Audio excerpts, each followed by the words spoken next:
Hello everyone, welcome to CMO Therapy, a podcast that's hopefully going to help you navigate your way through your marketing journey, because let me tell you, I get it. Being a marketing leader is no walk in the park. In each episode, we dive headfirst into the world of B2B marketing, where uncertainty, tight budgets and fierce competition are just the beginning of the rollercoaster ride. But guess what? You are not alone in this journey. Why go solo when you can tap into the powerhouse of insights from some of the most awesome marketing leaders in the game? And look, the title might include the word therapy, but we are not just talking about challenges here. We are tackling them head on. So join us as we deep dive into the nitty-gritty, share war stories and unlock secret strategies. Get ready for no holds barred conversations, because sometimes I have no filter. So if you're a chief marketing officer, a marketing lead, or just someone looking to up their marketing game, then I'm so glad you're here with us today. So today I have with me the very wonderful Mariette. Mariette, can you give a little introduction, please, for the audience? Hello, Lucy. So yes, first of all, it's great to be here. I'm looking forward to this conversation. My name is Mariette. I'm currently CMO at a payments business called PPro, career B2B marketer, and spent the last 10 plus years in fintech and now payments within that. So yeah, excited for this conversation. Lovely, thank you. So we decided on this kind of title for the episode, which is, you thought that was marketing. Let's chat. So what's that title all about? So I'm sure many of you have been in this situation, right? You are a new marketing leader in the business, or maybe you're the first marketing leader that the business has actually had. And they have their ideas about what marketing looks like, and your ideas might not totally align with what their ideas are. So so that's what we're going to be chatting about today. So Mariette, let's start with a biggie. Start with a big question. So why do you think marketing is so misunderstood? Why do we have that kind of misalignment sometimes that happens in the business? Oh, I've got so many theories on this, and I'd love to hear others and yours as well. But it's a mix. I think it's a combination of our function, where us allowing our function to be defined by others, and us not doing it justice. So we have to. I'm going to try and take a little bit of on the chin here as well, because we've got a role to play here as well. I really think there's, many marketing functions and businesses where marketing decisions are being made by people that don't come from a strategic marketing background. And listen, I get it, from depending on your focus or your size or whatever, maybe like just a tactical channel focused expertise is sufficient. But that ends up defining the role of marketing within that business. I also, if I'm completely honest, I think there's senior marketers in senior roles that aren't doing, the strategic play justice, and also just wearing, quite a specific functional hat. Because what often happens is someone gets brought into a business, like your example of maybe the first hire, and they brought in because they've got a specific background, because that's maybe what the business needs right now, or they think that's what they need. They need someone that can help them with comms or with PR or whatever it is. And then that ends up defining what marketing is. I think that's a big part of it. And then, like I say, we also have to take a little bit of that responsibility of, how we as senior marketers and, all of us who's in strategic roles, how we educate the business and take that responsibility. 100%. Yeah, no, I totally agree. I think it's what you said is absolutely spot on. I think it's maybe a little bit of people jumping straight into the tactics, into execution, right? And when you jump straight into execution, it's that is your marketing suddenly. Then, so Exactly. From an educational point of view, that's then you can't blame people then for thinking, well, okay, that's obviously what marketing is. Yeah, exactly. So listen, you brought in you're helping a growing business, or like you said, whether you're the first one or whether you're stepping into someone else's shoes. I think you have to understand, and this is been one of my biggest learnings with a few of my previous roles, is you have to understand what role marketing was playing, what marketing served for the business, so that you know what you're coming into. So part of this is also, if you're interviewing or thinking about new roles, like understanding that, what are the expectations, what is the purpose of marketing in this business, and am I being asked to continue with that, or am I being asked to evolve that? I don't think that question gets asked enough, because then you're in the role and it's like you try to evolve it, but actually like, well, no, that's not actually what we wanted, and that's where the misalignment comes in. I want to pick up on something. Yeah, I think you're totally, absolutely right. Like to kind of follow on with that a little bit. Then I really like that.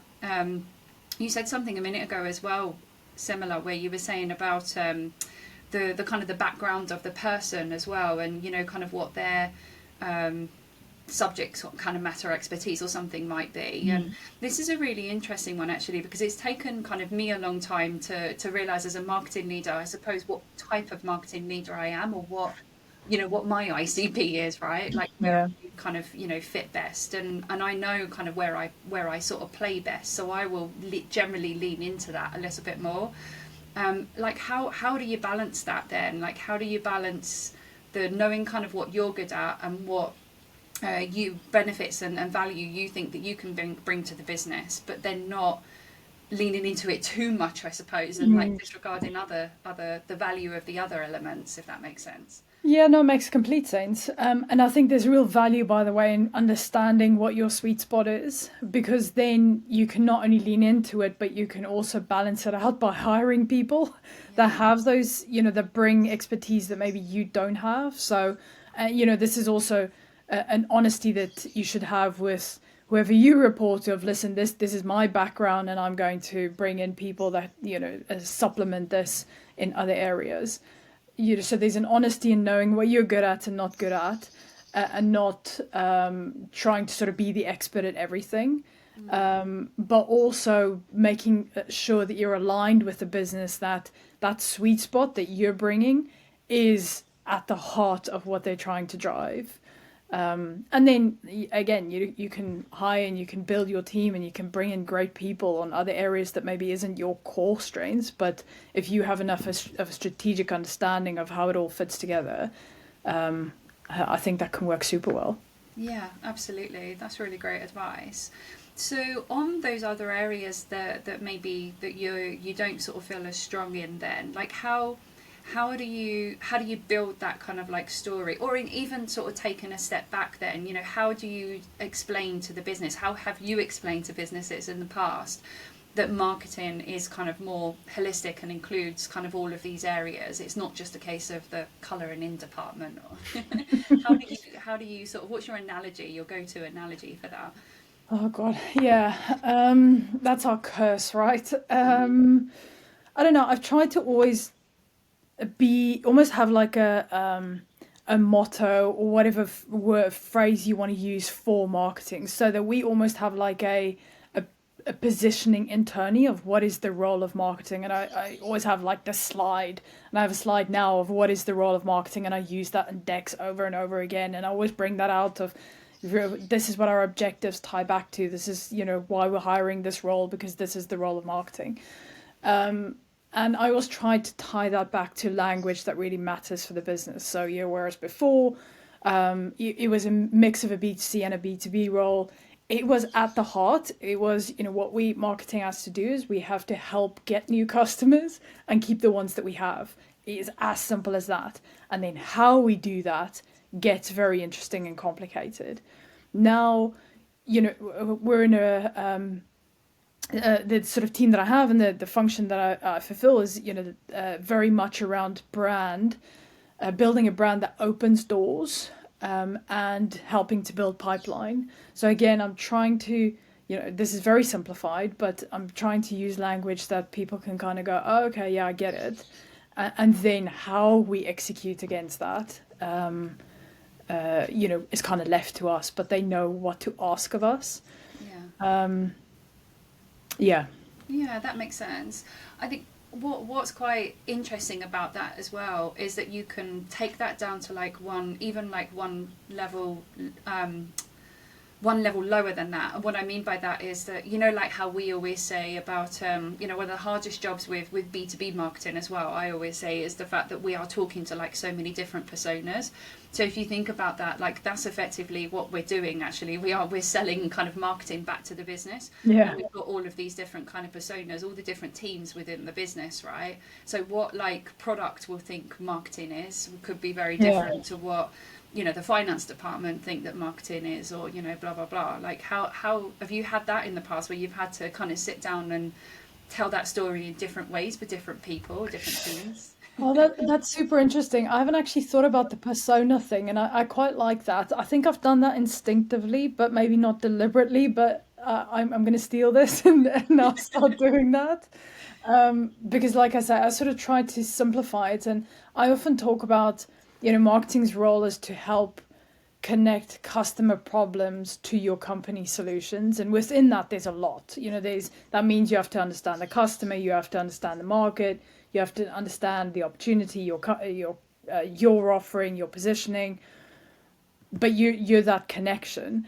And I like your thinking on sort of by department, almost sort of, for finance, product ops, sales, because Mm, that's the other curse, is that in marketing particularly in B2B, is marketing becomes sales as admin, yeah. is to help bring marketing earlier into the funnel, and help them understand the value that marketing drives. And I suppose the other thing is just in all your internal communications to these different stakeholders, always focusing on outcomes rather than outputs. Because I think we've all been, been guilty of that, and I've seen this so many times where your weekly marketing report or your monthly, your quarterly, whatever it is, it's social media stats, or it's campaign stats, and you look at it and you go, I sometimes don't even know, well, so what? But then, how is the business supposed to take anything from it? So always just in your comms, making sure you're focusing on like outcomes that you've delivered rather than outputs. Yeah. I have a way of explaining this, right? But I need a much more eloquent way of saying this, but I am just going to say it. But I basically have two buckets, right? And I call it the shit we care about and the shit they care about. I like that. And like you just literally you have all your stats that you get like really excited about, right? But you've got to put them in one of those two buckets. And you know, when it comes to like the social media followers or your email click throughs or, you know, webinar sign ups, that's the shit we care about. Because we need it on a, you know, a Yeah, serious note, we need it for our kind of, you know, our own marketing sort of performance, right? But it's not the shit that they care about. So yeah. I like that. I feel like I'm going to take more from you position than you from me. My version of that is a much mellower. So again, I'm going to steal yours, but I have this sort of this so what system, and I've got all of these types of reports. You just sort of ask so what until you get to an insight rather than a piece of data. I love that. And I learned this from one of my old data scientists, and he had this thing about asking so what three times, because that by that time you've gotten to a piece of insight. So yeah, I think that's important. I mean, I know it's different ways of framing this or going about this, but that's part of trying to establish the role of marketing within the business, is to help them understand the value that you deliver, the customer values, the quality, the outcomes that you deliver, not just the outputs. So that sounds like that would be quite a good exercise then, if you were sort of just going into, for people that are just going into the business, or actually, to be honest, even if you're sitting in the business now and maybe you're struggling with communicating kind of the value of marketing, is actually almost to take a bit of a step back, have a meeting with each of the heads of the departments, and just sit back and kind of say, well, you know, what is it that you know, what do you think marketing is right now? Mm. And where do you think the value could come from? Like, you know, what do you think would be sort of valuable? And then kind of going away and doing almost a little bit of a persona test on it, or Yeah, I think that would be super useful, and actually, something I'm working through now, a different version of it. But if I'm building a world where marketing is a strategic partner to the business, then I need to do a test of how far I am away from that, where, whether it's perceptually or actually, but I need to get a sense of how people are perceiving marketing. Yeah, definitely. So, I think we both said it now, but everybody seems to think that they're a marketing person. This is one of the things that drives me crazy about marketing all the time. Everybody thinks they're a marketer, right? Everyone's always got ideas. And a lot of the ideas are good, don't get me wrong, because it's not everybody just giving kind of like crap ideas. I love those brainstorming sessions with the rest of the business, and they come up with these really innovative, like quirky things. But it's the really strong opinions sometimes from a strategic point of view. I think sometimes they're the things that causes us sort of blockers. So, how do you deal with those armchair marketers in your business? Yeah, I suppose there's slightly different things. There's sort of armchair marketers versus, senior management opinions. Slightly, you probably have to deal with them slightly differently. But the general opinions, to your point, listen, good ideas can come from anywhere. So first, I try to listen, and steal with pride. And if there's something good, fine, we'll take it and we'll build on it. But I feel like it's easy to overrule someone's opinion, or to challenge marketing if it's all opinion based. So if someone comes to me and says, well, I think we should do this, and have you tried that? We always try to take it back to, or to share our decision making framework or our strategy or our plan behind why we're doing something, because it's much harder to, like I say, like overrule or challenge or come with, oh, have you thought about doing this? And you think, oh my god, of course we have. If they don't see the why behind it, because opinions just, opinions versus opinions carry no weight. So do we then take the time every single time to go and educate and show the frameworks and show the strategy? Sometimes, yes. I think sometimes you do have to just take a moment and go, I hear you, but we're doing it in this way because, or yes, we have thought about that and we've tried it and this was the data. So I think it's a combination of have the data and show why you're doing things in certain ways. Show the framework for your planning process, like why are you going about this, and why have you picked these channels, and why have you written the copy in this way, and then listen. Sometimes there are good ideas. So I think it's those three things where I try to just manage the opinions. Yeah, I love that. I just seem to be, it's one of my favourite phrases is we're not short of ideas, because it's constant. Marketing are never short of ideas, but it normally just comes down to sort of prioritization on how much we can execute, right? Yeah, exactly. And ideas are cheap, right? It's in the how, it's in the execution, and an idea is still just an idea. Anyone can have an idea, so it's in the execution and the quality of that it comes to life. But yeah, that I try to also to always bring in the why and the how. You mentioned there, and I totally agree with you, absolutely spot on. Like I always go back to the data. So you mentioned about kind of using the data to sort of talk around your decisions, around how decisions are made. When it comes to some of those things like kind of brand and things like PR, for instance, like how do you kind of communicate the value of that for the rest of the business? So I've used different frameworks in different roles, because again I try to always have an outcome in mind of what I'm trying to drive, because then if you're doing things you can always point to that outcome, and to be frank, that outcome might be very measurable or not, but it could be something like we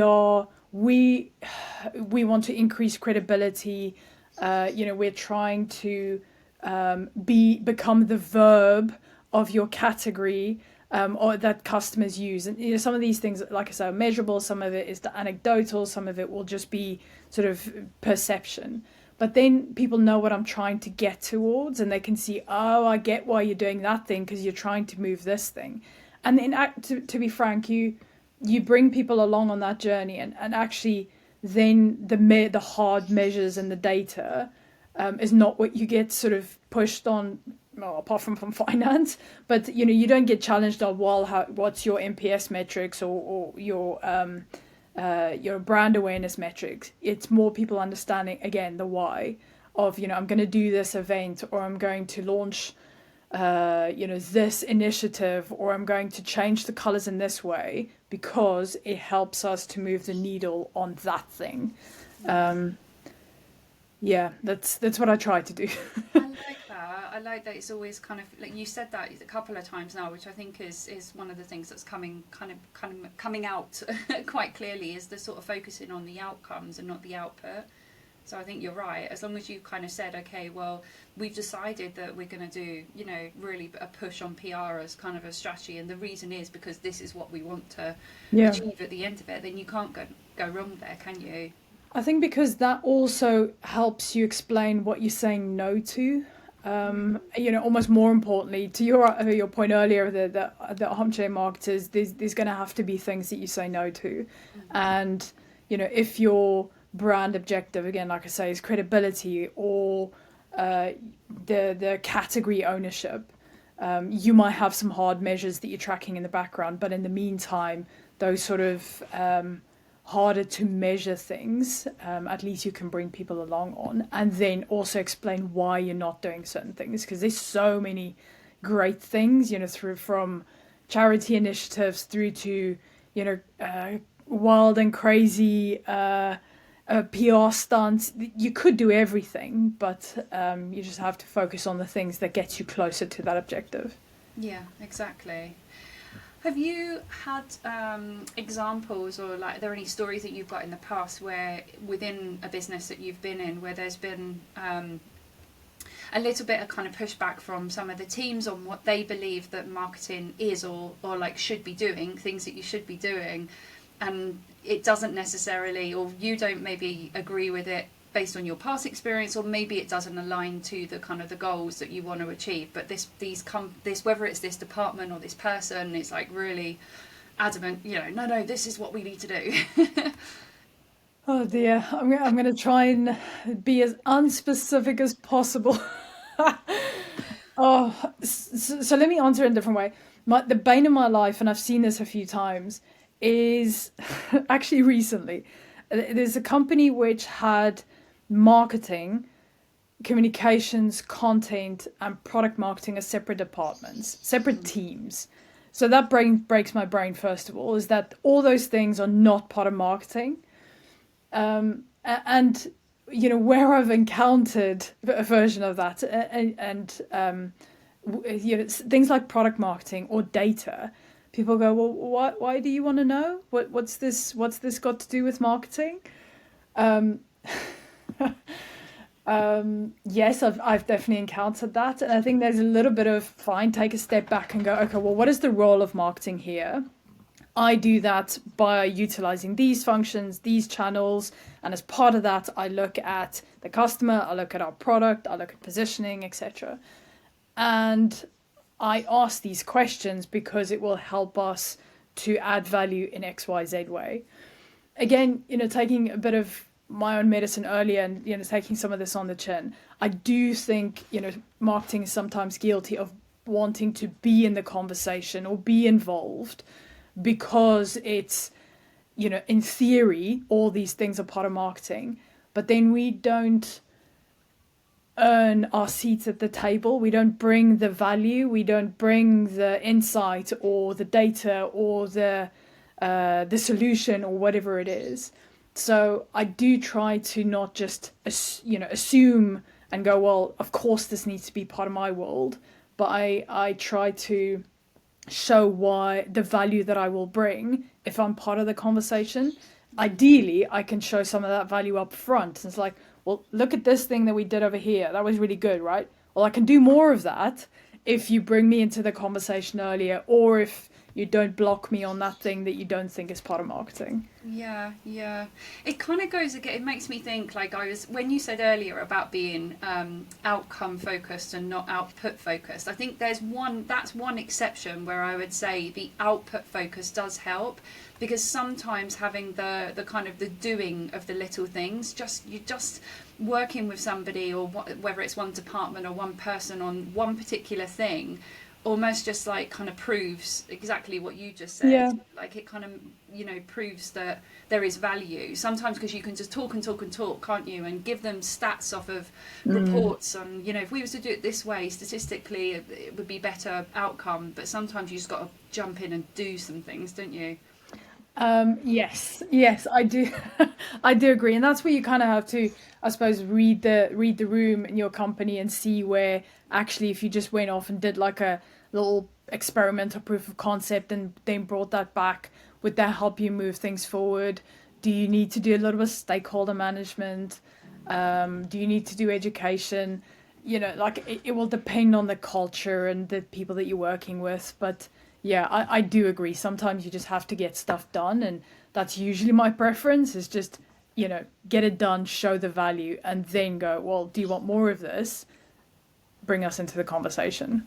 Exactly, exactly. But pick your battles as well. It's like Oh, you say with yes. the kids, isn't it? Like, just kind of pick your battles. There's some where I have to bite my tongue, because I think I'd love to kind of be able to say, yeah, we can do that better, or if we work together it would be better this way, but we just don't have the bandwidth to do it. So Yeah, exactly. And that's all, that's a frustration for me right now. It's just a personal frustration. Is there's so many things I'm like, oh, we really need to be part of this conversation. I need to be driving this, but I don't have the bandwidth.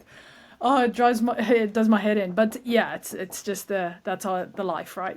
exactly, exactly. So if you had a kind of a marketing leader in front of you now, that was kind of frustrated, they were trying to kind of shift the sort of perceptions within the business, like what kind of advice would you give that person? Like, what would be the thing that you would sort of tell them to do to help? So I read this thing quite recently actually, and it's really stuck with me. And that's not going to be my advice to every marketer in a new role is define your role before someone does it for you. Yes. And I feel like that needs to be on a wall somewhere. But particularly with marketing, it's just don't get pigeonholed and then you try and work your way backwards. Very early, very quickly, try and establish what your role is, what you're here to do. That might ruffle feathers, whatever, but it's so much harder to unpigeonhole yourself than it is to just lay the land from the beginning. So that's my first thing: is define your role before someone does it for you. Yeah. I love that. I love that. Always start with it. Like tech businesses, we like to talk about represent the customer, think customer first. But I really think marketing needs to take a bit of that on board, marketing leaders, and go, well, I'm basing this based on these customer insights, or I'm going to do this research to validate these assumptions. The owner of the customer, in theory, can be different teams. It can be product, it can be sales. I think in practice, really, marketing has got a big role to play there of who brings that customer voice. And again, to your point earlier of opinions, it's much harder to fight with customer insights, right? So be the customer, champion that customer piece. Don't leave that for other functions. And then lastly, this is a very specific thing: is take a bit of a leaf out of product's book. They're very good at scoping resource and managing resource and timelines and sprints and tickets and all that crap. But we don't do that. We just take on more and more and say, yes, we'll try. And then at some point, we keel over and go, okay, no, I don't have capacity anymore. What that sort of expectation management does is this is the value exchange that you can expect from product and from tech. And I think marketing can take a bit of a learning from that. I'm on that journey now, so I don't have the answer, but I think there's definitely something in being more transparent and clear on what value you're going to deliver in return for what the business asks you. I love that. I love that last one. It's kind of a journey that I've been sort of going on, I would say, like particularly the last couple of years myself as well. And it was I tell you where it sort of came from. And that was for years and years and years, the kind of the textbook, I suppose, way of marketing is to have those like really big campaigns where you're running a campaign across like multiple channels, and like everyone's exactly what we were just saying through this the last kind of 30 minutes or whatever, around you've got your armchair marketers or your people in the business saying we need to do a bit of social, we need to be doing webinars, we need to be on doing PR, and it's kind of everything. And that's because traditionally I think that's the way marketing was thought about, right? Campaign across all of these channels, and that's how it was done. But now I've really flipped that, and I'm playing with this myself as well. But it's okay, especially where you've got more lean sort of teams and budgets. Obviously we haven't even said about the budgets, but make sure that you just pick a couple of channels, really focus on those channels and do them really well, not trying to do everything. Just focus on those focus on those channels and tell the people for the other channels, look, we're not doing that right now. But then just being really honest, if that channel isn't working for you and you're looking at the data, then okay, well maybe we need to scale back on that, or even drop it and do something else, try something else. But yeah, I think I love last that, one. and definitely a fan of channel prioritization, because you're right, the default is multi-channel and therefore all channel. Whereas in reality, we really have to look at where we have the best chance of winning. And I must say, my previous life, 11FS does this really well, where pick a channel, double down on it, but also constantly assess whether that's still working, and then what are the one or two other complementary channels, rather than trying to do everything. Big fan of that. I love that. We're coming up to time now. Now, I have a little tradition with this podcast that I go out to my LinkedIn audience and I ask them, if you had a marketing leader in front of you, what one question would you ask them? What burning question would you ask them right now? And so they don't know who it is or anything.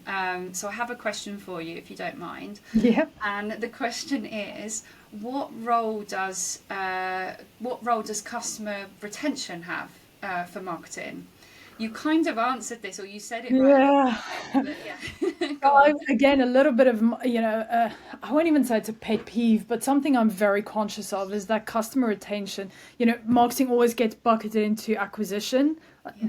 but you've got such a role to play and value that you can add in terms of customer retention, to understand why they stay, through comms, to give them a great experience, through the brand, to keep them loyal, to measure their satisfaction, to help understand those pain points, to feed their insights and pain points back into your content, to help with upsell. It's such a missed trick if you're not using marketing for customer retention. Yeah. Yeah. Are you at the moment then? Is that something that's on your Yeah, so that's radar? a big part of what I'm thinking of for next year is, how do we support that? Because again, transparently, that hasn't sort of really been where marketing has played in this business. So how can we support ops, sales, other functions, to help that, like loyalty, upselling? I think we can add a lot of value there. Yeah, that's awesome. Thank you very much. That's been fantastic. Really appreciate it. I had a great chat. Thank you, Thank you Mariette. so much. Cheers, Lucy.